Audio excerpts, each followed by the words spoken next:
The year 1972. Richard Nixon is president. The Mary Tyler Moore Show on CBS is one of the most popular shows in America. And on June 23rd, Title IX is signed into law. It has to be equal opportunity. We can work just as hard and do just as things that men can do.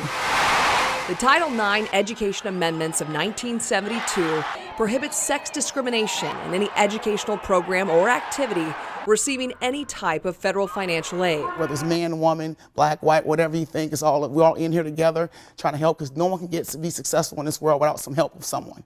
The landmark law is probably best known for hoisting women's athletics to a whole new level.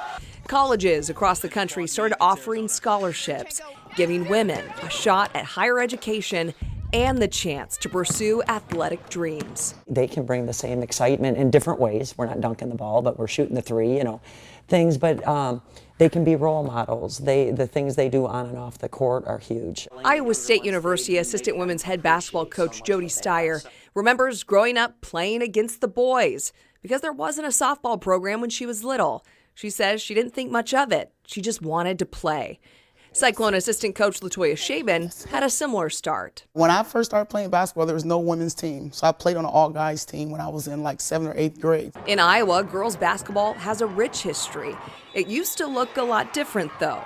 Talking about the glory days of 6-on-6. Well before Title IX, these games would attract big crowds. They really supported women's athletics, and I think that has helped us grow to where we need to be. So we are Iowa proud because, man, it's been really, we've been able to capitalize on that. But I do think it's a lot of those early, they supported the women's basketball, and it was big. It was really big. As a state, Iowa invested early in girls and women's sports.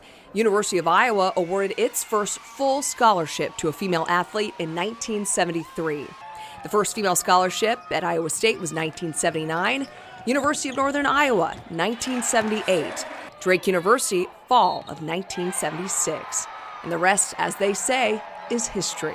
It has to be equal opportunity, and I feel like we're doing a good job. I think everybody has gained from it, whether it's men, women. With 50 years of opportunity behind us, here's to the next 50 years.